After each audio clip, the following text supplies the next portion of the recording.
seorang polisi melakukan kejahatan seksual, merekamnya lalu mempublikasikan sedemikian rupa. Betapa bahayanya seorang yang tidak waras ataupun pemikiran-pemikiran yang melenceng seperti ini menjadi pimpinan di wilayah. Bahaya. Ganti Kapolri dengan yang non-akademis. Karena yang akademis ini esprit de corps-nya sedemikian saling nutup jejaring ini.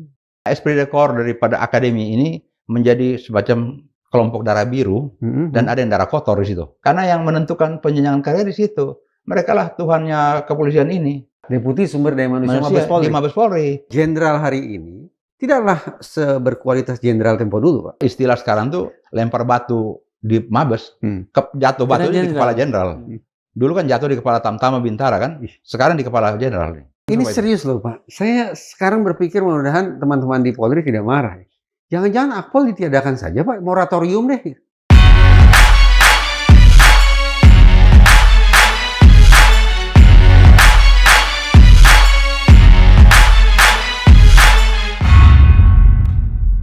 Bismillahirrahmanirrahim. Assalamualaikum warahmatullahi wabarakatuh. Sobat Madilog, bila kita mendengar ada anggota Polri melakukan sebuah kesalahan, rasa-rasanya kita bahkan tidak merasa bahwa itu sesuatu yang tidak wajar. Makin lama kita menganggap hal itu sebagai sebuah hal yang wajar dalam kehidupan di Indonesia ini. Tetapi kabar terakhir yang kita dengar dari Ngada, Nusa Tenggara Timur, membuat rasa-rasanya semua orang tercekat. Nah, untuk memperbincangkan persoalan itu, di hadapan kita semua sudah ada Bapak Komisaris Besar Polisi Purnawirawan Dr. Andes Alfons Lumou, Sarjana Hukum MCM Bisnis. Beliau adalah mantan Kepala Biro Bina Mitra dari Polda NTT, dan pada saat sekitar tahun 2001, nama beliau sempat mencuat dalam sebuah katakanlah kasus kecil kudeta di kepolisian. Alhamdulillah bersama kita sudah berada Pak Alfon. Pak Alfon, ini menarik Pak ya. Pertama Bapak dari NTT, kemudian pendidikan Bapak juga sempat di Australia, di di Edith Cowan University dan Notre Dame University. Ya. Sementara persoalan Kapolres Ngada itu adalah di NTT, kemudian yang pertama kali mengangkat persoalan ini justru kepolisian Australian Federal Police. Pak, kalau dari ini masyarakat melihat betapa kejinya apa yang beliau lakukan. Nah, sebagai anggota polisi, apa yang segera tersirat di kepala Bapak mendengar persoalan? Mendengar berita ini terangkat ke berbagai media, sangat mengejutkan karena misalnya kalau pejabat ataupun anggota Polri itu meras orang mungkin atau mungkin terima suap mungkin dan sebagainya, biasa itu hal-hal yang ya tidak pernah dibicarakan secara terlalu besar tapi biasa-biasa aja itu. Betul. Tapi kalau ada seorang pimpinan wilayah Kapolres melakukan tindakan taruhlah kekerasan seksual ataupun pelecehan seksual terhadap anak-anak di bawah umur, ini sesuatu yang di luar nalar atau sama sekali tidak masuk akal. Karena menurut saya sampai pada pangkat letnan AKBP Kapolres itu melalui berbagai jenjang pendidikan dan saringan-saringan kedinasan, termasuk tes psikologis yang dilewati. Sejak masuk Akpol itu sudah ada tes psikologi, mau menjabat itu ada tes lagi secara berkala itu. Jadi saya agak terheran-heran bagaimana hal ini bisa terjadi dan dilakukan oleh seorang pejabat kepolisian. Ini Akpol PTIK dan dia dari keluarga besar Polri. Maksudnya Pak, keluarga besar Polri itu apa? Ini putra-putri Purnawirawan. Oh, orang tuanya juga polisi. Juga polisi. Betul. Bintang, Pak? Bintang. Jadi saya heran karena apa sebenarnya setan yang merasuki otaknya sehingga seperti begini kerusakan pemikiran dan kejiwaan yang terjadi. Pak, apakah justru karena dari keluarga polisi itu, maka saringan-saringan tadi kemudian menjadi bolongnya lebih besar, tidak kemudian bisa menyaring sebetulnya? Kemungkinan itu bisa terjadi, tetapi kan saringan tersebut kan pada tahap masuk Akpol. Dan yang bersangkutan dari Taruna Nusantara ini. Taruna Nusantara. Jadi itu calon-calon pimpinan atau kader bangsa yang memang terseleksi. Karena sekolah-sekolahnya juga bagus ya. Iya.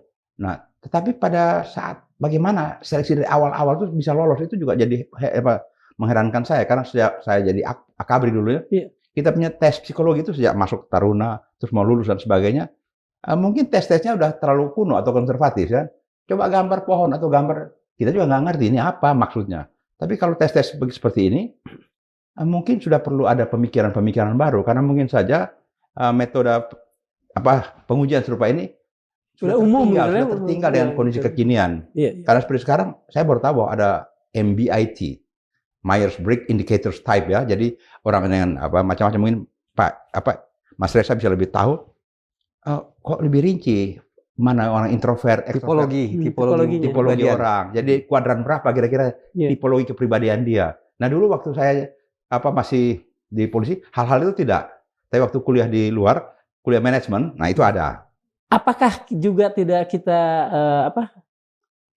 bisakah kemudian kita berpikir bahwa orang ini memang memiliki satu, katakan saja satu, kalau mungkin dikatakan akan lebih inilah ya, satu penyakit yang bisa menyiasati semua saringan-saringan tadi, atau gimana? Kemungkinan itu bisa terjadi, tetapi saya tidak terlalu yakin karena dalam sebuah tindak pidana itu ada konsep mau dan tahu. Dia tahu ini sesuatu melanggar hukum, dan dia punya kemauan. Kemauan artinya dengan sengaja. Mau dan tahu ini ada kesengajaan. Bagaimana hal tersebut? Dia tahu bahwa perbuatan ini apabila terangkat pun tidak gampang bagi profesi dia sebagai seorang calon petinggi ini. Ini calon petinggi Polri. Betul. Jadi memang Kang Darmawan ini malu-malu tadi di bagian pembukaan tidak mau menyebut apa yang sudah diperbuat, kejahatan macam apa yang dilakukan oleh mantan Kapolres Ngada ini. Fajar lah ya sebutnya. Fajar ya, karena udah jadi perbincangan publik. Sekarang saya mau tanya Bapak nih Pak. Kalau mengacu pada konferensi pers di Mabes Polri oleh Humas, paling tidak kan ada 3 persoalan. 1, penyalahgunaan obat-obatan terlarang. Narkoba. 2, terkait seks. Melakukan perbuatan tidak senonoh dengan anak-anak. Kemudian merekam. Kemudian menaikkannya ke situs eksklusif internasional. Yang ketiga, perzinaan dalam kurung persetubuhan di luar nikah. Sekarang saya mau tanya ke Bapak. Kalau masalah penyalahgunaan narkoba di lingkungan kepolisian, jamak tidak Pak? Hari-hari ini tertutup keadaan itu, tetapi mulai banyak kecenderungan-kecenderungan itu terjadi. Dan taruhlah seperti teori gunung es, yang terangkat sebagian kecil, tapi itu barang yang tidak bisa ditutup-tutupi, banyak terjadi. Kalau tindak pidana kekerasan seksual, lazim tidak? Seberapa jamak personil polisi melakukan pidana seksual? Kalau kekerasan seksual tidak terlalu sering. Dibandingkan yang ketiga, perzinahan. Nah, kalau ini yang ketiga. Perzinahan itu merupakan ya santapan harian kadang-kadang disebut karena ya kalau ketahuan ya berzina. Kalau tidak ketahuan ya biasa-biasa saja kan. Begitu. Ini identik barangkali dengan kepolisian sebagai sebuah organisasi yang mengembangkan subkultur machoisme. Macho kan, maskulin kan, pangkat banyak, badan tegap, suara keras ya. Itu barangkali menjadi penjelasan mengapa perzinahan tadi kata Bapak sudah menjadi makanan sehari-hari. Ya kan begini. Seorang laki-laki seperti machoisme tadi, dia ingin menunjukkan bahwa I'm something. Saya bisa ya mengayomi banyak orang, menyayangi banyak orang mungkin saja kan. Sayang dan ngayomi itu mungkin agak beda-beda tipis. Tapi dia menunjukkan saya sesuatu gitu loh. Jadi ketika personil polisi melakukan perzinahan dalam kurung kan perselingkuhan berarti kan gitu Pak ya? Iya. Itu untuk mencari eksistensi diri. Kadang-kala seperti itu. Karena mungkin dulu ayam sayur kan. Maksud saya zaman-zaman dulu tampangnya kurang keren mungkin atau ya seadanya. Jadi misalnya waktu zaman taruna, cewek yang lihat pun nggak tertarik misalnya. Tapi begitu ada kekuasaan, dia ingin tunjukkan bahwa sekarang balas dendam terhadap masa lalu yang tidak terlalu dihargai atau tidak terlalu diperhatikan oleh kaum wanita. Ketika Pak Alfons sampai pada simpulan bahwa itu makanan sehari-hari oleh personil polisi, berarti saya bayangkan Pak Alfons bisa memantau, bisa mengetahui tindak tanduk kolega dengan sedemikian dekat dong Pak. Jadi begini, ini bukan hanya polisi, ini fenomena manusia. Sejak kalau saya orang Kristen, dari zaman Raja Daud ya, perjanjian lama itu udah kejadian begitu. Para raja-raja itu zaman, merajalela. Punya banyak istri gitu Pak maksudnya? Bukan hanya banyak istri orang pun dia embat juga. Itu Raja Daud yang namanya Nabi kan. Tapi begitu kelakuannya. Jadi Apalagi polisi gitu. Kecenderungan ini sebagai penguasa. Raja kan penguasa, polisi ini penguasa yang punya sesuatu yang power lah. Power ya. Authority yang dia pikir dia akan mengeksekusi authority-nya dengan berbagai cara, antara lain seperti ini misalnya. Apakah mode kuasa ini juga yang kemudian menjadi, katakan saja, motivasi atau sesuatu di balik apa yang dilakukan Fajar pada urusan kedua? Yaitu pelecehan. Ini kan korbannya anak-anak yang tidak berdaya gitu. Ini yang mungkin tidak bisa saya mengerti secara akal sehat, karena kalau memang dia ingin mengeksekusi kekuasaan atau otoritinya, dia kan punya duit. Ya, dia juga punya kekuasaan, orang juga melihat dia sebagai sesuatu kan. Bisa dia goda yang sudah dewasa dan sebagainya, lebih gampang mungkin. Tapi dan anak-anak ini mungkin dia ingin menunjukkan bahwa tanpa perlawanan atau dia bisa mengeksekusi lebih. Dengan kata lain, bolehkah kita kemudian sekadar menerka bahwa sebetulnya Fajar ini pada saat-saat muda, bahkan walaupun dia adalah seorang lulusan taruna Nusantara, minder dan sifat ayam sayurnya kuat? Bisa terjadi sedemikian, tapi bisa juga terjadi karena kalau saya baca berita, pada saat yang bersamaan dia pun terjerat dengan pasal-pasal narkoba. Karena kita juga bisa tahu bahwa orang-orang yang terkena narkoba, kadang-kadang akal sehatnya juga tidak bertumbuh dengan baik. Keputusan-keputusan dia kerjakan kadang-kadang di luar nalar orang yang berakal sehat. Sejujurnya itu juga Pak menjadi pemikiran saya. Ada orang yang melakukan seks menyimpang, ada orang yang melakukan kejahatan seksual. Tapi kalau kemudian seorang polisi melakukan kejahatan seksual, merekamnya lalu mempublikasikan sedemikian rupa, ini ada yang error dalam proses berpikirnya ini. Ya kemungkinannya kan kita tidak mungkin berspekulasi bahwa Kapolres gila kan Pak. Berlebihan juga kan. Ya tidak, itu kalau bilang Kapolres gila, ini bagaimana sampai taraf seleksi dia menjadi Kapolres.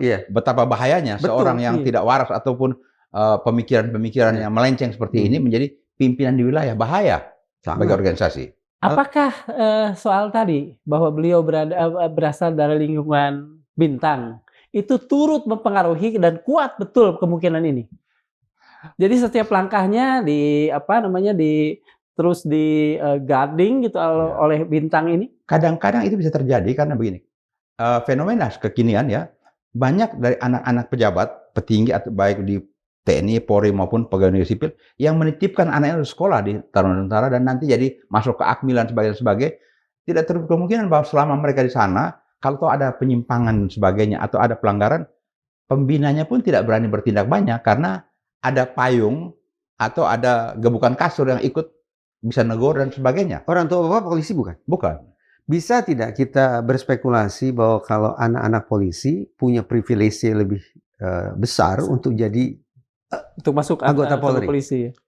Berpeluang. Itu bukan hanya di polisi kan? Misalnya di pengadilan, misalnya kan di bea cukai dan berbagai di pegawai negeri. Kebanyakan begitu. Coba kita sekarang kita kumpulkan data. Polisi punya keluarga, tentara punya keluarga, ada di sekitar Akmil, Akpol dan sebagainya. Juga demikian di bea cukai, di pegawai negeri. Ada kecenderungan serupa itu meneruskan kemaharajaan seperti itu kan? Ada tesnya, ada kedekatan keluarganya. Relasi. Mana sih lebih dominan sih Pak? Menurut saya selain tes, kedekatan keluarga ini juga cukup mempengaruhi. Cukup mempengaruhi. Karena paling kurang waktu tes dan sebagainya, ya orang Indonesia kan gotong royong kan, titip-menitip, bantu nih ponakan anak saya dan sebagainya. Karena tidak mungkin ada orang Indonesia misalnya saja anaknya mau masuk terus dia tidak minta tolong kepada temannya yang juga bagian tes dan sebagainya. Seperti halnya Fajar, Bapak kan juga lulusan Akpol ya Pak? Akabri. Waktu itu masih dia Akabri ya. Kemudian PTIK juga kan, Fajar PTIK. Pak, lulusan Akabri atau lulusan Akpol, pertama kali melakukan pelanggaran itu kapan sih Pak? Pelanggaran kan ada macam-macam kan. Ada yang mungkin pelanggaran misalnya saja pidana deh. Kebanyakan bukan pelanggaran pidana, penyalahgunaan wewenang ya, karena mereka punya kewenangan, punya kekuasaan ya. Kalau pidana itu ya seperti tadi saya katakan suap atau gratifikasi dan sebagainya, itu kan karena wewenangnya dia salah gunakan. Kalau pidana ini persentasenya kecil ya. Tapi yang seperti sekarang ini kan masuk ke arah pidana karena antara pelanggaran dan kejahatan itu kan ada gradasi. Nah ini kejahatan. Nah kalau sementara pelanggaran itu cukup dengan kode etik. Kalau kejahatan hukum pidana yang berlaku. Gitu. Pak, seberapa ketat sih sebetulnya pengawasan internal Polri terhadap aparat-aparatnya, meskipun Fajar ini di daerah? Sebenarnya pengawasan berjenjang itu sudah merupakan built-in ya dalam sistem komando. Tetapi masalahnya kadang-kadang begini, ewo pekewo. Kalau ini seorang pejabat di tingkat bawah, tapi bapaknya senior, di tengah-tengah yang ini juga junior daripada yang bapaknya, mau tegur anaknya kadang-kadang, atau kalau ditegur pun nanti bapaknya bilang, jangan sok-sokan lah. Ya, bapaknya ikut cawe-cawe. Ikut cawe-cawe, berpeluang itu dan banyak terjadi. Sehingga tidak tertutup kemungkinan yang anak-anaknya mantan pejabat atau yang petinggi, ini punya kecenderungan penyimpangan yang susah untuk diluruskan. Karena yang meluruskan pun ewo pekewo. Ya, jadi petatang petenteng mungkin ya.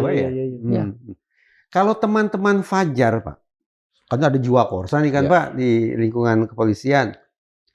Segala macam perbuatan jahat si Fajar ini kira-kira diketahui tidak Pak sesungguhnya oleh sesama personil polisi di satuan wilayah itu Pak? Peluang diketahui ada, tetapi kadang-kadang berpikir begini, kalau bukan urusan kita jangan ikut campur ya.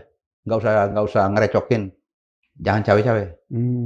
Jadi esprit de corps-nya itu kecenderungan untuk menutup. Tetapi apabila sesuatu itu meledak keluar sampai memalukan, mereka juga pura-pura nggak tahu, bodoh, lepas tangan kan. Ini yang terjadi di sana, Bapak prediksi. Karena dia kan Kapolres. Iya betul. Di Polres itu kan dia tertinggi. Iya betul. Di bawah dia kan junior. Kalau misalnya seniornya agak taruhlah mabuk-mabukan dan sebagainya, junior juga malas untuk mau ikut ngomong. Karena orang Indonesia itu kadang-kadang kalau kita sampaikan apa adanya, belum tentu dia anggap itu sebagai sebuah kritikan membangun. Tapi dia merasa, kamu kok tidak loyal sama saya? Loyalitas itu dianggap sebagai yes and amin kan? Ngada itu kan satuan wilayah yang berbeda dengan Kupang kan Pak? Satu Polda.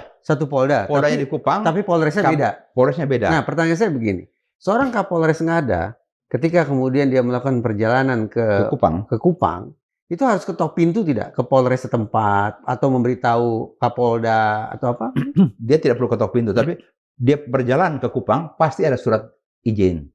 Jadi pasti ada surat izin. Walaupun untuk kepentingan pribadi. Lah, ini kan dia kan meninggalkan wilayah. Ini menarik. Kewenangan. Oke, sekarang kita tinjau dari aspek itu. Ya. Sekali lagi saya minta ketegasan dari Bapak. Seorang Kapolres ketika ingin keluar dari wilayahnya, betapapun itu untuk urusan pribadi, dia harus lapor pada Kapoldanya. Lapor kepada Kapoldanya. Karena dia apabila ada kejadian penting di wilayah ini, pertanyaannya harus kepada dia. Laporan itu cukup lisan, telepon, atau pakai surat? Bisa lisan, bisa bersurat. Apabila jauh ya pakai surat. Baik. Karena apa? Apabila ada kejadian kecelakaan dan sebagainya, pertanggungjawaban hukum kayak apa? Nah, sang Kapolda ketika saya bayangkan Kapolda bisa membolehkan, bisa pula tidak membolehkan kan Pak? Bisa. Nah, itu dalam bentuk lisan atau dalam bentuk surat? Bisa dalam bentuk lisan. Kedua-duanya. Bisa kedua-duanya. Kalau seorang Kapolres lantas keluar dari wilayahnya tanpa pengetahuan apalagi seizin pimpinannya, yaitu Kapolda, itu pelanggaran serius atau biasa? Pelanggaran serius. Pelanggaran serius. Pernah terjadi di Polda Metro, seorang pamen dari lalu lintas berangkat keluar daerah, tahu-tahu ketahuan oleh Kapolri, copot pindah tempat, demosi. Saya balik. Kapolda yang tidak mengetahui bahwa Kapolresnya ternyata keluar dari wilayah, itu serius tidak? Dari sisi pandang Kapolda nih sekarang. Seharusnya Kapolda punya mekanisme untuk memantau dan mengawasi. Nah, Kapolda kan membawahi fungsi-fungsi reserse, intel dan sebagainya. Intelnya bisa informasikan, Pak, ini hari Kapolda apa Kapolres nggak ada. Tapi apakah fungsi-fungsi kuping dan matanya Kapolda ini juga tepat sudah pemikiran saya. Sesungguhnya di balik perbuatan bejat Fajar ini ada isu organisasi yang harus ditelisik. Itu satuan kerja apa Pak yang mencoba mencari tahu tentang adanya misalnya bolong-bolong pada aspek yang kita perbincangkan ini? Paminal. Apa itu Pak Paminal? Pengamanan internal. Jadi di atasnya Propam, di bawahnya ada Paminal, ada Provos. Adakah kemungkinan seorang Kapolda juga dalam situasi seperti ini dapat sanksi? Kalau kita sebagai orang yang pernah dapat sanksi mungkin Bapak bisa. Karena begini, dulu ada ketentuan. Sebuah kesalahan maka 2 lini di atas itu ikut bertanggung jawab atas perbuatannya. Jadi kalau Kapolres melakukan pelanggaran, di atas kena juga. 2 lini itu berarti termasuk Kapolda. Harusnya begitu, karena fungsi kontrol, pengawasan itu adanya di atas. Bagaimana kalau seorang pimpinan tidak pernah tahu apa-apa yang diperbuat oleh jajaran di bawahnya? Baru satu lini nih, Kapolda, Kapolres. Mengingat besarnya persoalan ini, Pak Alfons yakin nggak bahwa Kapolda juga akan dipermasalahkan? Tergantung Kapolri. Tergantung bagaimana masyarakat melihat sejauh mana sih pimpinan Polri ini melihat ini sebagai sesuatu yang patut untuk dipersoalkan, mencari jalan keluar, perbaikan. Kalau seperti begini sering-sering, lama-lama terlalu banyak yang harus jadi masalah di kepolisian, organisasi kepolisian ini. Ada yang mengatakan bahwa merupakan kebanggaan luar biasa, berarti rebutan, posisi Kapolres itu rebutan, Pak. Benar ya, Pak? Tergantung. Kapolres mana dulu? Kalau Kapolres Bajawa ini, itu dasar neraka mungkin istilahnya kan?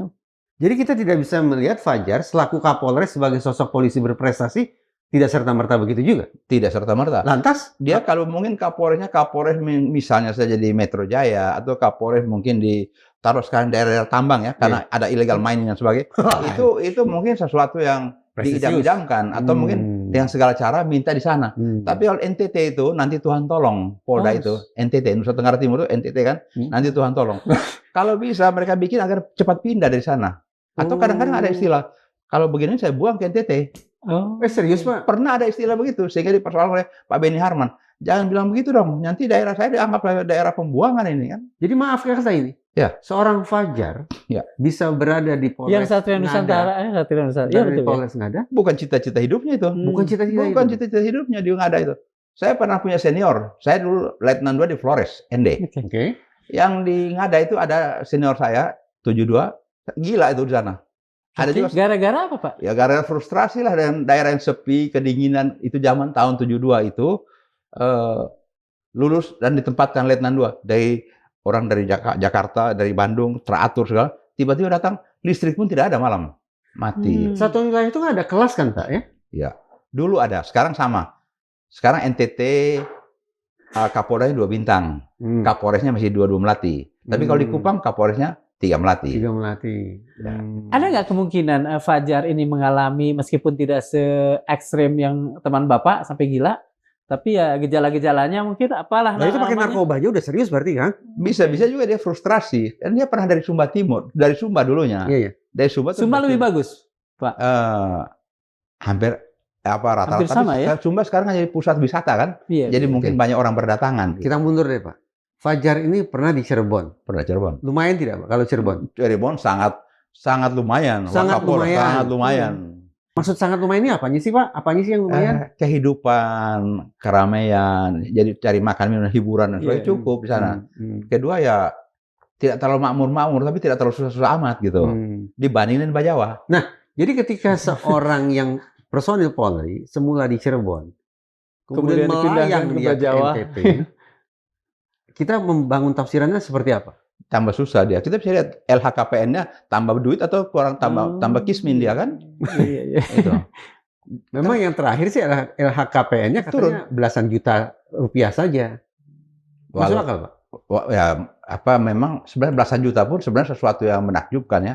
Karena kalau dihitung-hitung antara gaji dan pengeluaran, lebih besar pengeluaran dibanding gaji. Jadi kalau ada belasan juta pun udah banyak kalau sebagai pegawai kan. Tapi sekarang kita urai satu persatu. Tadi dari sisi karir seorang Fajar. Ya. Sekarang saya baru dapat gambaran nih, karir seorang Fajar itu ternyata tidak bisa juga kita anggap ini sosok berprestasi kok begini. Kalimatnya tidak tepat juga. Kenapa personil polisi pakai narkoba? Kadang-kadang pelarian karena frustrasi, atau kadang-kadang karena pergaulan. Kadang-kadang ingin coba, atau kalau pernah ada di satuan narkoba, kadang-kadang ingin coba, ingin tahu ini kayak apa sih rasa dan sebagainya. Nah, ingin coba tuh kalau sampai ketagihan, ini yang jadi coba hitung. Kebanyakan orang-orang di bekas narkotika ada saja yang terkena itu. Iya. Fajar itu pernah di narkotika sih kan? Narkotika. Kan kita lihat yang di Metro Jaya. Keluarganya tahu tidak, Pak? Bisa jadi tidak tahu. Keluarga, istri, anak tuh belum tentu. Kadang-kadang sebagai seorang laki-laki itu kan tidak semua dia punya kegiatan tuh dia tampilkan di rumah. Laki-laki yang mana dulu? Bukan saya. Oh, tidak semua laki-laki kata Pak Basofi. Kata Basofi Sudirman. Pak Basofi. Kalau tentang perselingkuhan, apalagi sudah sampai perzinahan, kira-kira keluarga tahu tidak? Berpeluang tahu. Berpeluang tahu. Tetapi karena demi keutuhan dan sebagainya, biasanya kalau tidak terlalu menyolok ya udahlah, kita lupakan sementara kan, Ketika satu orang polisi kita lancung seperti Fajar ini, kemudian yang membuka itu bukan kita, meskipun ada pengawasan yang tadi Bapak katakan, apa itu tidak sebuah coreng lain pada kasus ini? Kan ini kan sebenarnya yang membuka dari Australian Federal Police ya. Betul. Karena mereka baca di dark web itu, terus mereka tahu bahwa sumbernya di Kupang. Mereka beritahukan kepada Mabes Polri, terus Mabes Polri turunkan tim untuk melakukan pelacakan.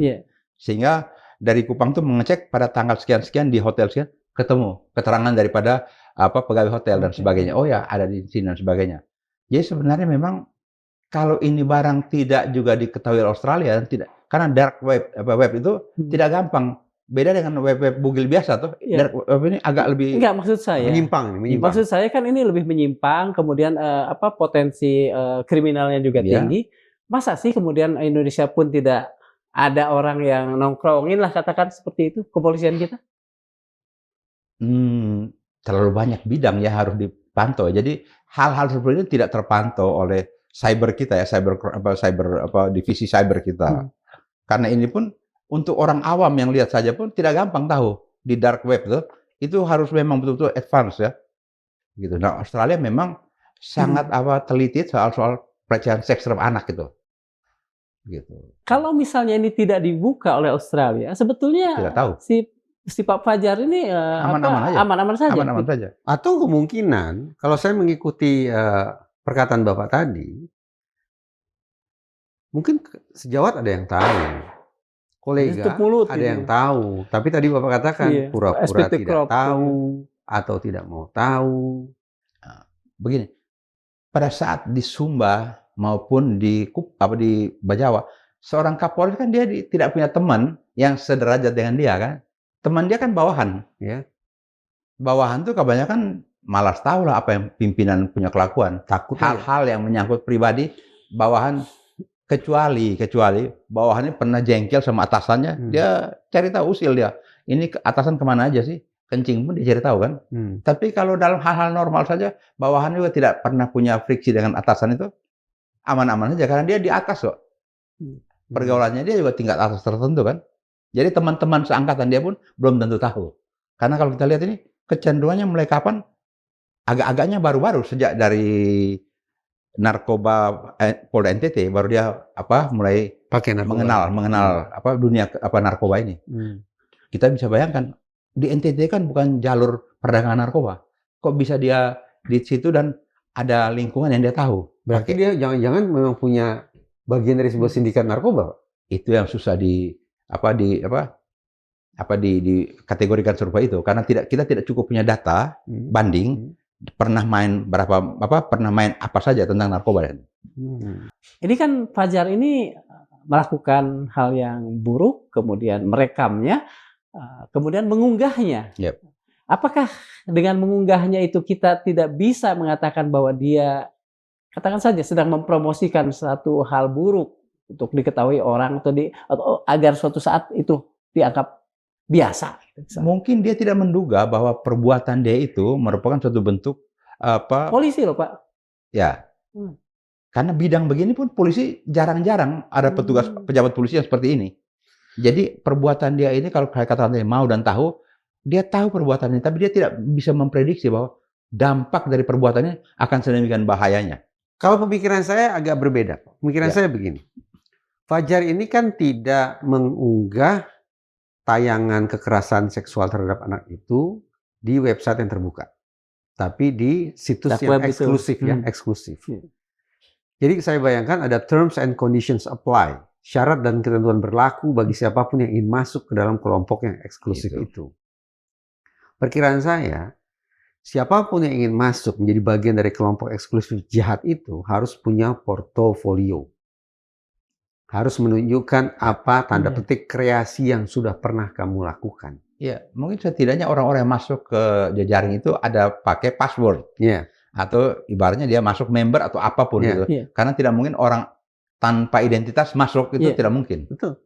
Nah, seperti halnya geng kekerasan itu, kan ada juga sebagian yang mengharuskan siapapun yang masuk dalam geng ini harus punya portofolio kekerasan. Ya, bisa terjadi untuk apa rasa in group feeling itu. Ya, seperti itu. Seperti contoh mungkin kapan waktu kan kita lihat di Kuningan ya, ada kelompok beberapa banyak laki-laki yang ditangkap dan sebagainya. Itu kan pesta homo itu. Pesta homo. Nah, mereka kan sudah dalam satu kelompok tertentu yang punya kelompok, punya komunitas dan sebagainya, yang cara masuk dan sebagainya. Kita semua yang lain kan tidak tahu itu. Nah, mungkin saja terjadi dengan yang pelecehan seks terhadap anak-anak ini sebuah objek tersendiri yang cukup menarik di dunia mereka. Kalau kondisi masyarakat di Ngada itu dari sisi ekonomi bagaimana ya? Kalau Ngada sebenarnya tingkat perekonomian masyarakat rata-rata lumayan karena Ngada ini salah satu daerah produk kopi. Tetapi kan kelakuan dia kan di Kupang. Anak-anak itu dari Kupang atau dari Ngada? Di Kupang. Dari Kupang. Kalau Kupang bagaimana, Pak? Kalau di Kupang ini kan ibu kota provinsi. Melting point. Jadi hampir semua dari ke-20 kabupaten ini berinteraksi di Kupang. Kupang itu hampir Jakarta mini lah pergaulannya. Ini di tengah skeptisisme orang, skeptisisme warga terhadap polisi. Bapak yakin bahwa Polri akan transparan dan apa adanya? Karena bisa saja, misalnya gampangan lah cara berpikir awam saya. Oh mungkin suatu saat nanti diarahkan skenario bahwa sebetulnya Fajar ini sedang katakan saja lah dalam proses penyamaran atau apapun namanya untuk tahu apa yang terjadi di dark web itu. Saya kira hari-hari ini polisi tidak punya pilihan kecuali dia harus terbuka. Karena bertubi-tubi serangan atau bertubi-tubi kejadian yang menimpa polisi hari-hari ini cukup membuat lembaga ini begitu terpojok atau begitu jadi sorotan. Kayak bola golf lagi sedang ada di puncak, berarti gebukin kiri kanan kan. Jadi pimpinan harusnya alert dan harusnya lebih terbuka karena tanpa keterbukaan ini makin hari akan terpuruk. Bapak mengatakan tadi harusnya.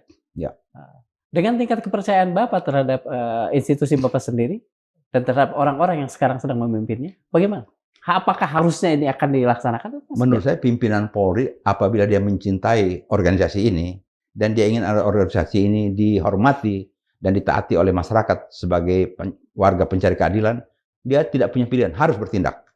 Dan tidak ada kata maaf, tapi dia harus bertindak tegas karena hari-hari ini posisi Polri sedang dalam keadaan yang begitu memprihatinkan. Oh, survei rendah posisinya, Pak. Rendah. Survei sangat rendah. Dan itu kita semua, saya yang sudah bukan anggota Polri, kalau kita sedang berjalan ataupun kumpul di warung dan orang omong tentang bobroknya Polri di mana-mana, kita juga rasa tidak sampai hati dan terenyuh dan tidak mampu omong sesuatu karena sangat terpampang secara terang benderang berbagai penyimpangan, berbagai kelakuan-kelakuan buruk yang terjadi merata di mana-mana. Yang ini yang membuat hari-hari ini para pimpinan Polri yang lebih muda-muda yang masih punya harapan ke depan jangan terjebak atau jangan pakai permisif ya. Enggak, tegas supaya bisa tuntas. Untuk jadi Kapolres syaratnya ketat tidak? Cukup ketat. Karena dari jumlah perwira dan pangkat AKBP dan Kombes itu rebutan untuk jadi Kapolres. Dan kadang-kadang jadi Kapolres di daerah sepi dulu, nanti dengan berbagai jaring bisa masuk lagi karena pernah jadi Kapolres kan. Karena ada juga orang-orang pintar dan sebagainya karena penjenjangan karier dan penempatan dia nggak pernah duduk di wilayah. Dia hanya ada di staff. Nah satu saat mau jadi Kapolda misalnya dipersoalkan, kamu kan nggak pernah di wilayah. Padahal penjenjangan karier dan penempatan kan bukan urusan orang perorangan, sistem yang mengatur. Jadi kalau sudah pendidikan ini sudah sini, dia akan beredar begini. Itu dalam merit system itu diatur, assessment center itu diatur. Tapi kalau seperti yang sekarang kan tidak berjalan sebagaimana teori itu. Nah, kalau begitu, bagaimana menilai kinerja seorang Kapolres? Mekanismenya kan sepertinya tidak begitu jalan, Pak. Tidak begitu jalan. Jadi sebelum bagaimana menilai seorang Kapolres? Kalau dulu ada istilah Johari Window ya. Johari Window itu dalam teori manajemen sebenarnya siapa yang lewat jendela yang sering dekat-dekat. Nah, oke, ini hari saya tunjuk Mas. Oke, saya tunjuk. Karena kedekatan, karena relasi-relasi. Kapolda maksudnya, Pak? Bisa terjadi atau di Deputi Sumber Daya Manusia. Deputi Sumber Daya Manusia di Mabes Polri. Karena yang menentukan penjenjangan karir di situ. Mereka lah Tuhannya kepolisian ini. mau geser kemana-kemana. Kalau Mas Reza punya kedekatan, tolong nih saudara saya yang dari ujung Berung hutan belantara tolong dipindahin. Kalau dekat bisa juga itu. Dan terjadi. Bukan rahasia umum. Atau sekarang misalnya menjadi Kapolres di mana-mana, banyak kan pengusaha ataupun mungkin juga di komisi-komisi DPR, para perwira datang ke situ, minta si A, si B, konglomerat mana, tolong dong saya mau di sini, sana. Itu ditempatkan. Itu bukan rahasia umum. Ini jadi kayak gerbong-gerbong dong ya Pak ya? Akan terjadi begitu kalau kita tidak kritis dari awal. Karena ini sudah terjadi dan kerusakan-kerusakan antara lain karena begini. Kita bisa lihat bahwa misalnya orang di Kalimantan Selatan hari-hari ini dan sebagainya, itu cuma gerbong tertentu. Orang di Metro Jaya, gerbong tertentu. Bapak lihat begitu? Saya alami begitu. Dan semestinya tidak begitu? Harusnya tidak begitu. Penjenjangan karir jabatan, ini ada sistem yang mengatur. Tapi sebetulnya sistemnya ada atau tidak? Jangan-jangan sistemnya pun sebetulnya tidak ada. Sistemnya ada, tapi kalau tidak taat asas para... Tidak difungsikan. Tidak difungsikan, mau apa? Bisa jadi seperti tes psikologi. Ada sistemnya. Tapi kalau memang ada intervensi, ada campur tangan, cawe-cawe, mau jadi apa? Apapun hasilnya, minggir. Ya, yang 9 jadi 6. Tapi sama kan, cara lihat aja, 6 dan 9. Begitu. Kalau begitu kejadiannya, kan berbahaya sekali ya Pak ya. Kalau misalnya Kapolres ternyata banyak yang tanda petik kan seperti dikarbit jadi ya Pak. Karirnya itu bukan karena prestasi, bukan karena kinerja, tapi lebih karena ya faktor-faktor lain-lain itu. Mungkin begini, setelah Sespim dan sebagainya, pangkat AKBP sama kan? Ya. Ada 500. Jabatan ada 200.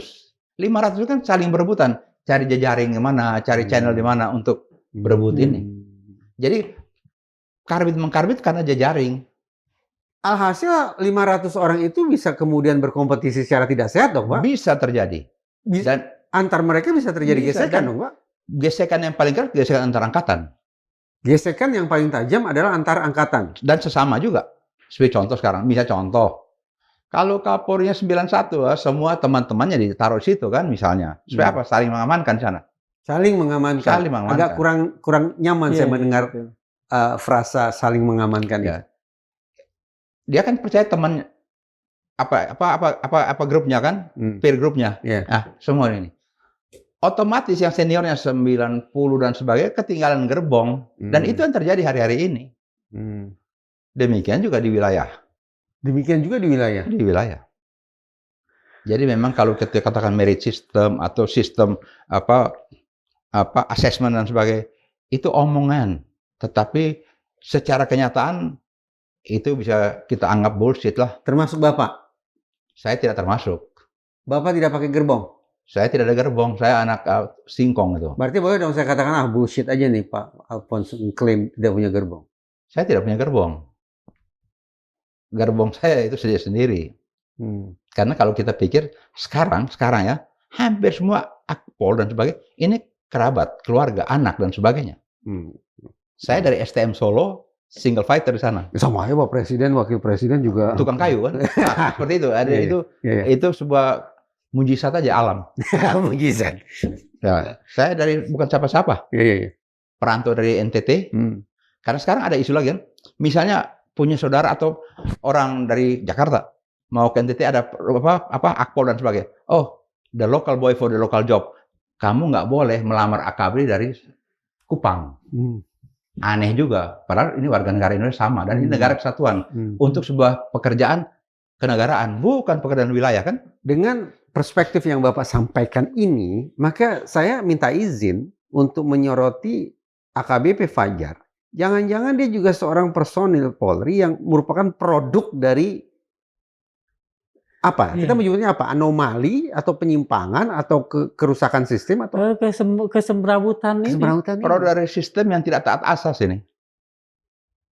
Kalau kata tidak taat asas itu sangat eufemisme, Pak. Sangat melunakkan sesuatu yang sebetulnya sudah parah itu, Pak. Ya, ini memang kita harus berbahasa basi. Ya, jangan terlalu ini praktek buruk. Kalau buruk itu sangat hitam putih kan. Nah, ini abu-abu. Tidak taat asas. Sebab asas itu harusnya itu ditaati. Itu jalan kan. Jalan daripada sebuah perjalanan karier kan.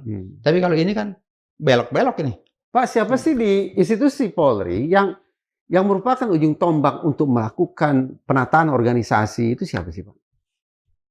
Deputi Sumber Daya Manusia atau Asisten Sumber Daya Manusia, ASDM dulunya. Sekarang deputi kalau tidak keliru, deputi sumber daya.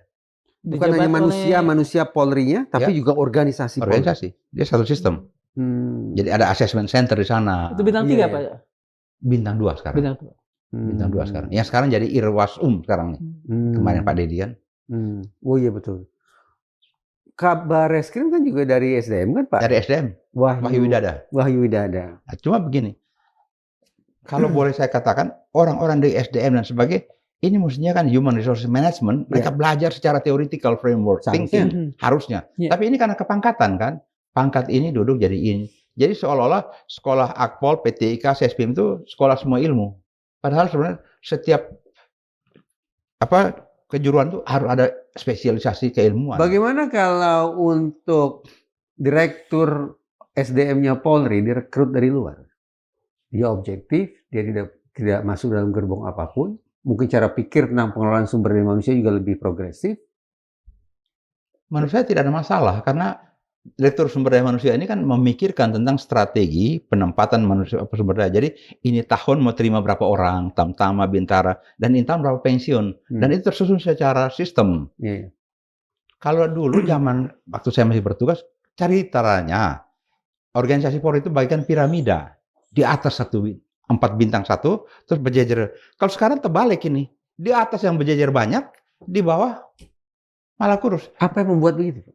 Lah ini, pengelolaan sumber daya manusia yang menurut saya tidak berangkat dari teori. Boleh nggak? Sejak kapan piramida itu jadi terbalik? Pak? Beberapa tahun terakhir ini. Sejak Pak Jokowi ngangkat Pak Tito, yang katakan saja ada berapa angkatan terlompati. Sebelum itu sudah terjadi ini. Sebelum ini sudah terjadi. Sudah terjadi.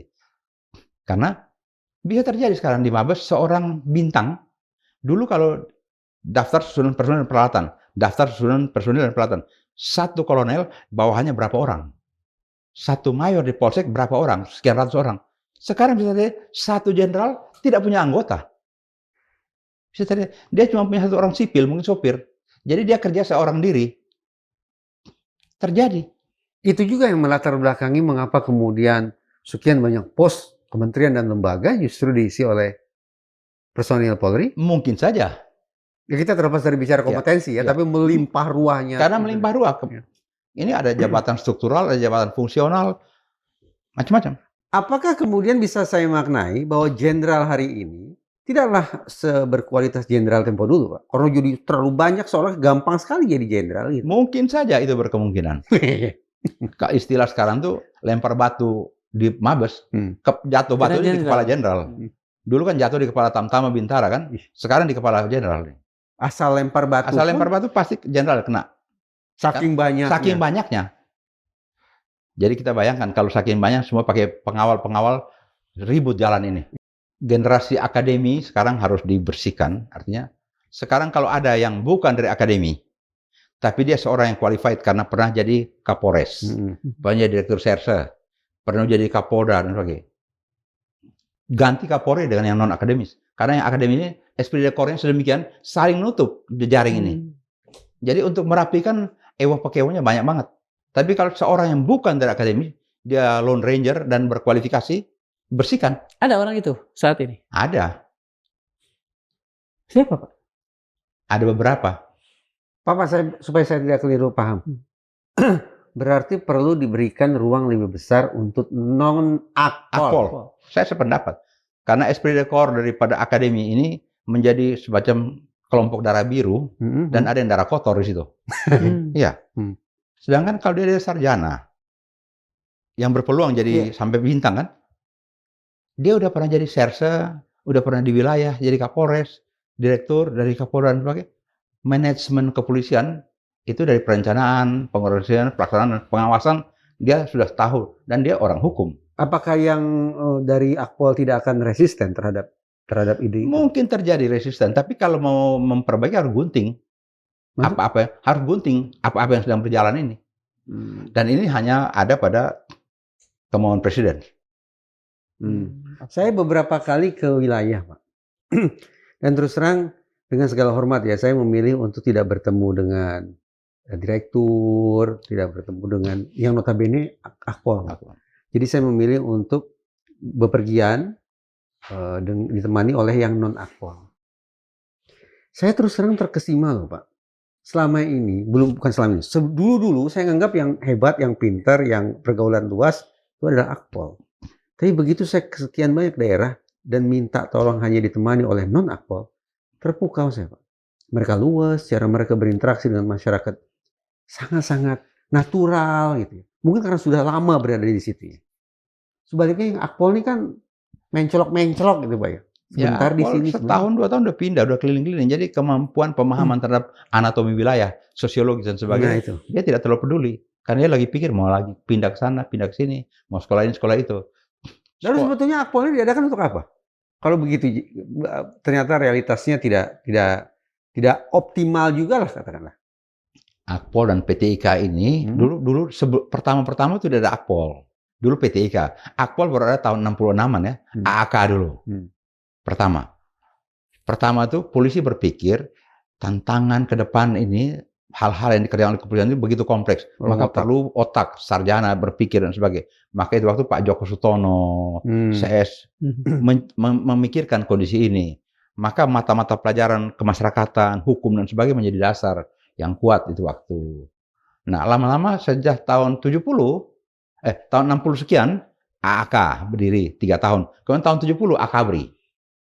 Nah, lama-lama generasi akademi ini sedemikian terbangun sistemnya sehingga solid, tetapi secara kualitas pekerjaan tidak terlalu dipikirkan.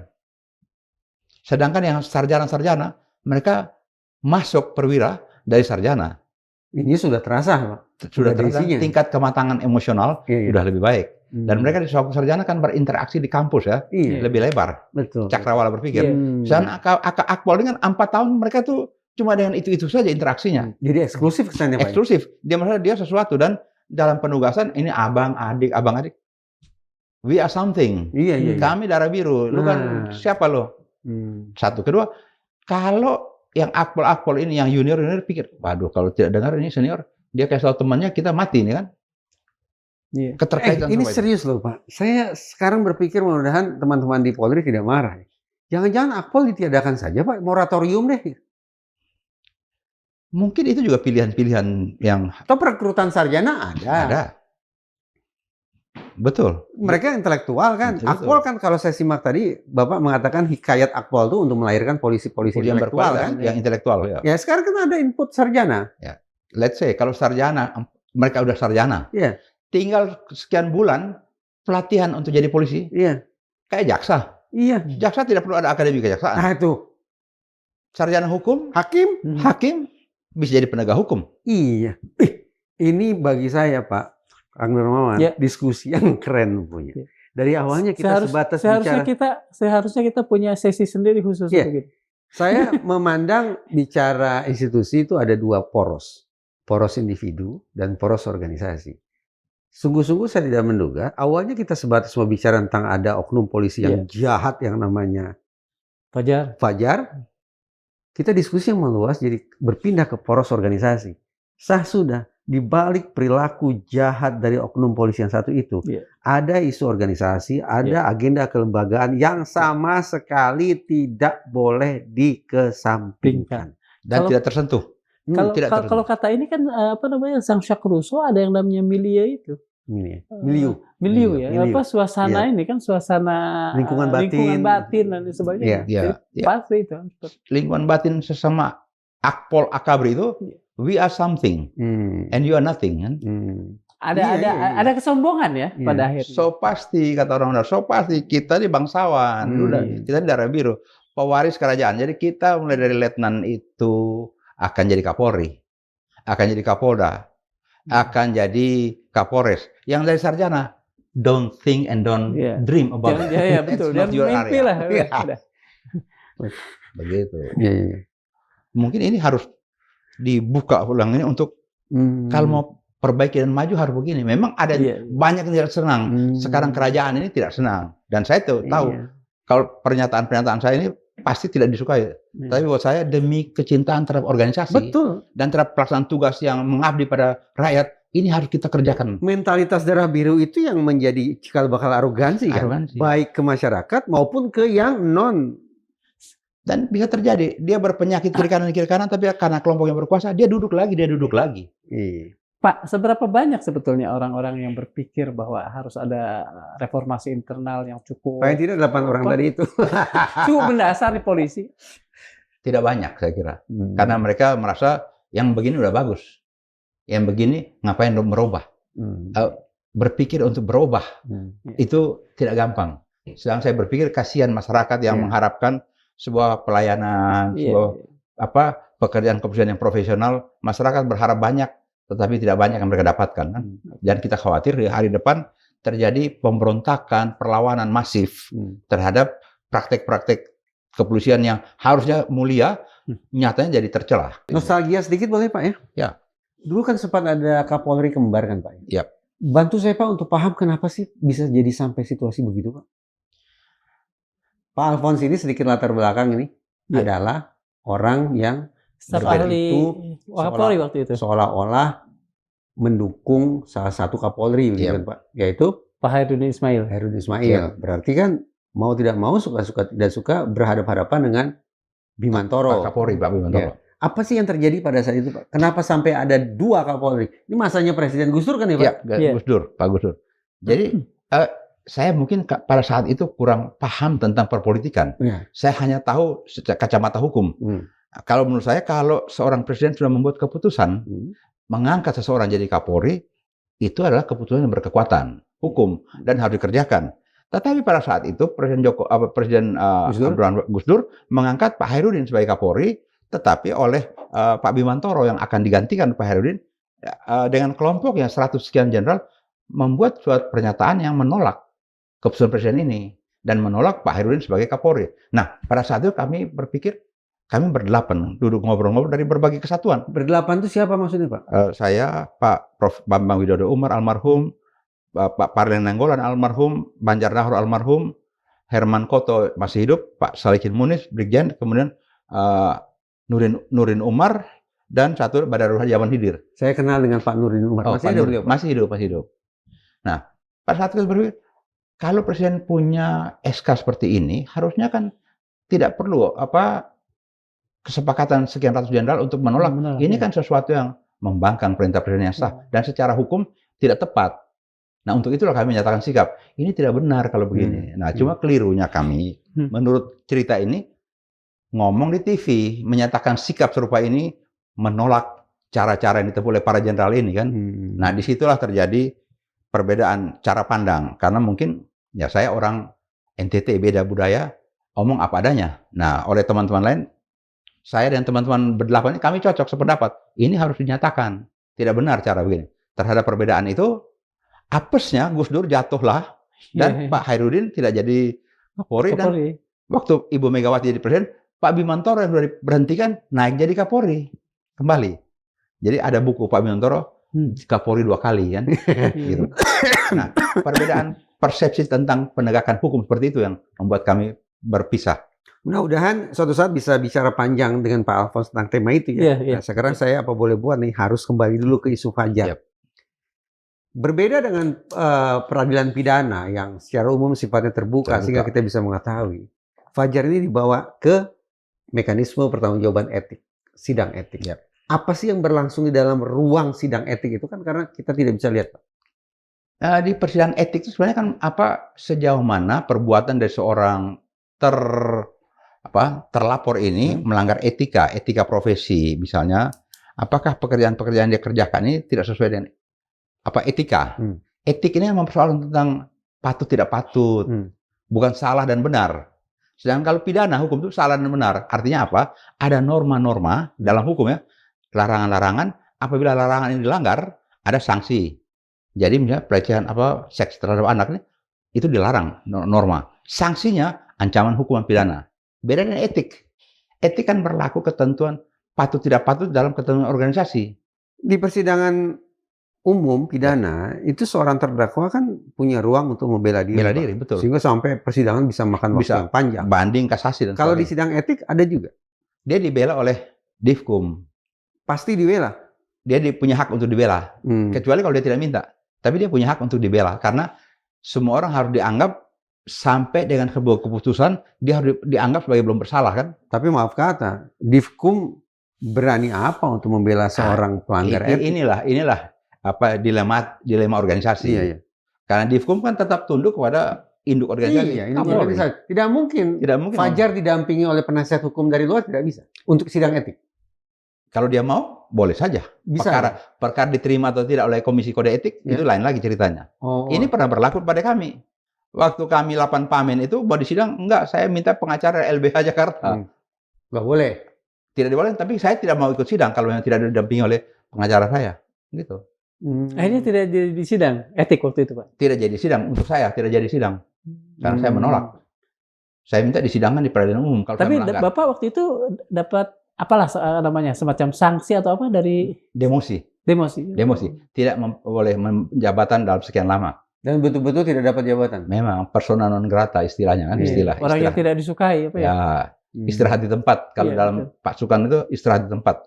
Apakah kalau nanti pada sidang etik ditemukan, katakan sajalah mungkin bahasa saya pelanggaran, itu dimungkinkan ada sidang lain yang sifatnya lebih memuaskan publik, pidana misalnya? Pidana. Kalau ini kan etik itu pelanggaran etik saja kan. Tapi sebenarnya kalau menurut saya pelanggaran etik itu hanya satu norma. Sedangkan pidana itu merupakan a bundle of norm. Jadi ada norma sosial, norma agama, norma adat, norma etik. Jadi kalau hukum normanya lengkap. Karena apa? Kalau norma hukum terlanggar, negara memaksakan untuk ditegakkan aturan itu. Kalau etik kan cuma organisasi kan? Belum tentu orang lain setuju dan itu. Etik berlaku hanya untuk anggota organisasi. Kalau hukum tidak pilih bulu. Pak, kalau seorang personil polisi melakukan pidana, apakah cukup hanya diselesaikan lewat etik? Tidak. Pidana harus hukum. Harus. Lalu apa yang bisa saya paham? Ketika sekian banyak personil Polri, atau harus menggunakan kata oknum nih, melakukan pemerasan di daerah Kemayoran terhadap warga negara asing. Sepanjang yang saya bisa ketahui, hanya berlangsung sidang etik. Padahal pemerasan pidana kan, Pak? Pemerasan pasal pidananya ada. Harus pidana. Kenapa kemudian terhadap kasus itu tidak dilangsungkan mekanisme pidana? Penafsiran yang keliru. Menurut saya penafsiran keliru. Kenapa? Etik tidak menghapuskan pidana. Jadi Polri melakukan penafsiran keliru terhadap kondisi-kondisi ini. Kalau ada pelanggaran pidana dan pidana, pasti etik terlanggar. Iya. Kalau ada pelanggaran etik, belum tentu pidana terlanggar. Jadi ini ada pelanggaran pidana. Jujur, Pak. Saya agak kurang bahagia dan kurang percaya kalau digunakan kata keliru tafsir. Ini pemerasan ini mungkin tidak berlanjut ke pidana sebagai bentuk upaya untuk melindungi sejawat. Itu yang menurut saya tidak tepat penerapan hukum. Seperti contoh, kita lihat contoh. Pada kasus Sambo, destruction of justice, obstruction of justice. Itu kan kena etik. Kenapa bukan pidana? Ini pidana harusnya. Jadi dalam hal membuat sebuah keputusan tentang tindakan yang akan ditempuh, ini masih terjadi dualisme menurut saya. Pak, dari dua contoh tadi saja, soal pemerasan, yang juga ini kan melibatkan orang luar nih, Pak. Orang luar, Dan beritanya juga sampai di luar. Kemudian kasus Sambo yang hanya di sidang etik. Ada jaminan nggak urusan ini pun tidak dibiarkan berlarut? Orang kita kan 2 minggu lagi juga kalau tidak ada berita lupa. Ya, dalam hal serupa inilah kepekaan daripada pimpinan-pimpinan Polri itu diuji sejauh mana mereka peka terhadap apa yang menjadi gejolak masyarakat tentang cara-cara perilaku dan penegakan hukum yang polisi kerjakan. Sejauh mana itu setelah proper sesuai aturan. Meskipun Bapak Purnawirawan, tentu kan Bapak nyimpan telinga lah di institusi Bapak yang lama. Kelihatannya petinggi-petinggi Polri ini sadar nggak bahwa institusinya sudah sedang dalam kondisi yang buruk sekali di mata publik? Menurut saya mereka sadar penuh. Cuma mereka tidak sekadar dari ini dari hasil survei atau apapun namanya. Mereka sadar karena mereka berpendidikan, berpengetahuan. Cuma mungkin mereka dalam hal ini biarkan saja, nanti waktu juga akan menentukan dan akan berlalu. Karena mereka pikir bangsa ini kan bangsa yang pemaaf ya. Artinya ada pembiaran dong, omniscient apapun by omission. Iya, omission. Ada pembiaran, kecenderungan itu.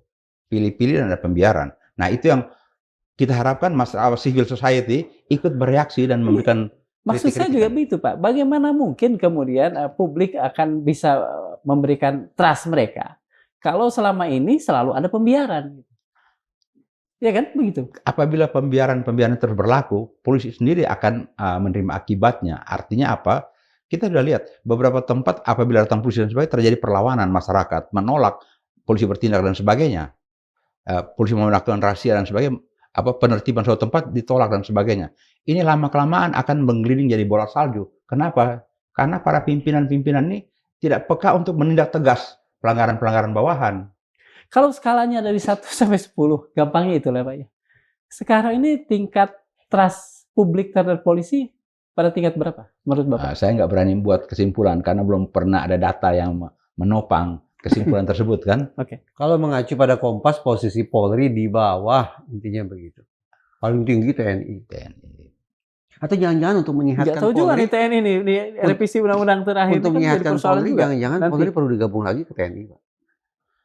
Menurut saya tugas dan fungsi TNI berbeda dengan tugas dan fungsi Polri. Ya, kita tahu itu Pak, berbeda. Tapi demi menyehatkan organisasi, harus kembali diawasi oleh kakaknya.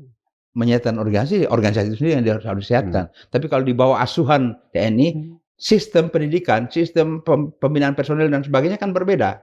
Kan Bapak produk itu Pak? Saya produk itu, tapi mengalami metamorfosa dengan seiringnya jalannya waktu kan. Kita melihat kalau di pembinaan TNI kan to kill or to be killed. Tetapi kalau di kepolisian kan love humanity. To serve and to protect. To serve and to protect kan. Jadi siapa musuh kita? Musuh kita bukan masyarakat, tapi perbuatan-perbuatan. Nah dulu waktu Bapak kan jebolan Akabri, masih gabung dengan TNI ya. Bapak juga mindsetnya dibangun to kill and to destroy gitu. To be killed. Tingkat 1 kan latihan kita sama toh. Itu doktrin induk. Tapi waktu tingkat 2 dan tingkat 3 kan mulai belajar hukum. Nah, hak dan kewajiban warga negara, hak-hak warga negara apa saja dan bagaimana melindungi hak-hak warga negara itu dilatih secara baik. Ruang diskusi bagi kemungkinan diaktifkannya kembali ABRI yang menaungi TNI dan Polri 100% Bapak tolak. Kalau menurut saya tidak tepat. Kalau mau negara demokrasi, negara hukum ini berjalan lebih maju. Apa-apa yang sekarang jadi weakness dari Polri, perbaiki sistemnya weakness ini. Pak, ada yang kemarin salah seorang narasumber kami mengatakan, kita kan sedang ngurusin revisi undang-undang TNI. Sebetulnya yang paling urgent itu justru revisi undang-undang Polri. Bapak setuju? Saya kurang bisa ikutin revisi undang-undang Polri di mana? Karena Polri kan pertama pelindung pengayom, kedua penegakan hukum, ketiga alat keamanan ketertiban masyarakat. Dari 3 topik itu baru di breakdown menjadi berbagai tugas-tugas kepolisian. Mungkin penambahan yang kemudian membuat hal-hal yang selama ini menjadi inti-inti penyelewengan menjadi hilang misalnya. Mungkin dari sekian tahun sejak Undang-Undang 2 2002 itu sekarang tinggal dievaluasi mana-mana weakness-nya untuk lebih menghadapi kemajuan untuk menopang masyarakat yang demokratis dan taat hukum. Pada zaman Gus Dur kalau saya tidak salah kan ada konsep dari Gus Dur tentang civilian police. Bahkan kalau saya tidak salah nama-nama jabatan juga pernah berubah waktu itu. Betul. Ada superintendent lah atau superintendent, senior superintendent dan sebagainya. Ya dan lain sebagainya. Itu sudah di Indonesia kan semua kan. Bisa jadi komisaris besar polisi. Betul. Komisaris polisi. Kemudian ada pikiran waktu itu untuk bahkan polisi tidak membawa senjata. Ya.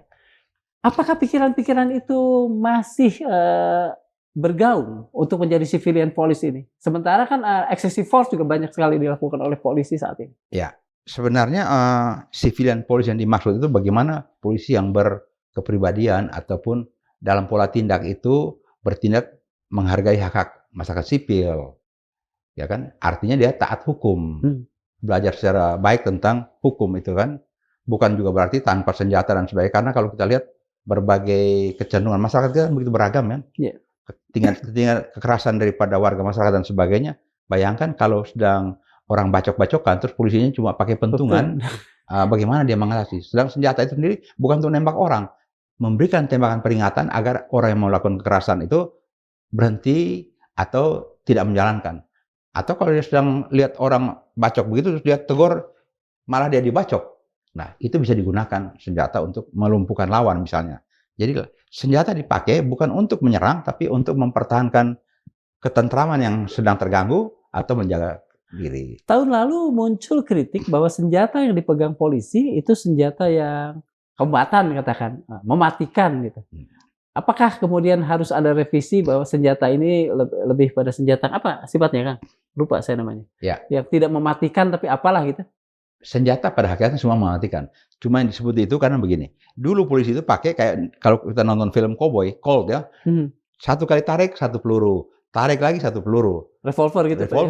Revolve kan. Ya. Tapi kalau senjata tentara, FN itu satu magasin 9 11. Ya, sekali tarik itu bisa seluruhnya keluar, tidak perlu ulang-ulang. Nah, disitulah letak polisi pakai yang perhitungan. Sekali tembak, peringatan 2 kali, 3 kali. Tapi sekarang kan pakai Glock. Glock, betul. Nah, ini yang saya tidak begitu cukup mengerti. Dulu yang pakai ini cuma gegana dan anti teror. Tapi kalau kita lihat kemarin waktu si Sambo punya kejadian, ajudannya dia kan pakai Glock gitu. Jadi sejauh mana taat asas dalam menggunakan siapa yang menggunakan senjata jenis otomatis atau semi otomatis. Kan dulu kalau Colt itu tidak semi otomatis. Single shot dia. Gitu. Betul. Karena memang harus dibedakan kapan senjata kombatan dan mana senjata polisi. Saya punya 2 pertanyaan terakhir. Pertama, ramalan Bapak tentang Fajar ini bagaimana? Ke depan. Dia diberhentikan harusnya. Tidak boleh ada dalam sistem karena ini akan merusak sistem kalau dibiarkan. Pidananya kira-kira akan apa yang terjadi pada seorang Fajar, AKBP Fajar? Ya, karena ini akan penyidik akan menangani. Dia bisa kena narkotika dan seks, tindak pidana kekerasan seksual terhadap anak, kejahatan terhadap seksual terhadap anak. Perzinahannya jalan tidak menurut Bapak? Saya tidak yakin jalan. Perzinahan tidak akan jalan. Karena kalau perzinahan kan yang lapor kan istrinya. Iya harus, karena delik aduan. Delik aduan. Tapi kadung diumumkan ke publik. Ya betul, tapi siapa yang akan dirugikan apabila kalau istrinya lapor, dia pasti dicerai juga. Saya akan berhenti, mesti hari-hari ini istri menjadi salah satu penopang kekuatan dia kan. Istri saya kira berpikir 2000 kali untuk melapor ini. Jadi game over lah ya. Perzinahan abaikan. Fajar game over. Game over. Sekarang saya mau tanya Bapak. Bapak kan sudah game over di Polri. Apa sih perasaan Bapak terhadap institusi Polri? Bapak frustrasi, sakit hati? Apa Pak perasaan Bapak? Selalu saya kalau di forum tertentu saya bilang, pada saat Taruna Akabri kita sering berkunjung ke Taman Makam Pahlawan Semaki di Jogja. Ya, Semaki. Di sana ada tertulis kata-kata Hairil Anwar. Yaitu? Tulang-tulang yang tidak berserakan dan sudah tidak bisa teriak merdeka. Kalian yang menilai tulang-tulang ini punya makna. Kan? Artinya apa? Kita melihat keprihatinan yang seperti ini, tapi tidak juga bisa berbuat sesuatu kecuali hanya mengelus dada. Dan kalau ada yang anggota aktif merasa, Pak, kalau udah minggir, mbok diam dan sebagainya. Nah, itu. Mereka lupa. Pada saat masyarakat omong tentang kebobrokan yang ada di polisi, kami juga teraniaya dan sakit. Dan kami juga tidak mungkin kami tidak terangkan. Misalnya tanya, kenapa polisi bisa begini begitu? Terus oleh harapan adik-adik kita, diam. Sedangkan kami tahu ini ada yang tidak beres. Nah di situ terperangkapnya kami dalam sebuah ketidakberdayaan yang seperti itu. Penderitaan batin karena kenapa begitu? Berharap yang kuasa, kekuasaan ataupun presiden bisa punya tangan-tangan memperbaiki itu. Semoga Pak. Amin. Sobat Madilog, Nabi SAW bersabda, sesungguhnya kebinasaan umat sebelum kalian adalah karena mereka menerapkan hukum hanya kepada orang lemah, tetapi membiarkan mereka yang kuat. Hadis riwayat Bukhari dan Muslim. Begitulah yang terjadi di Ngada, NTT ketika seorang Kapolres yang seharusnya menjadi penjaga keadilan justru menjadi pemangsa. AKBP Fajar Widedharma Lukman bukan sekadar mencabik kehormatan anak-anak tak berdosa, tetapi juga mencoreng institusi yang seharusnya melindungi. Kepolisian Australia yang pertama kali membuka kasus ini seolah menampar wajah hukum kita yang sering tajam ke atas tapi tumpul. Tapi yang sering tajam ke bawah tapi tumpul ke atas. Michael Foucault pernah berkata, di mana ada kekuasaan di situ ada pengawasan. Namun di negeri ini kekuasaan justru seringkali menjadi perlindungan bagi kejahatan. Kini Polri berjanji akan bertindak tegas. Tapi pertanyaannya, akankah keadilan benar-benar ditegakkan?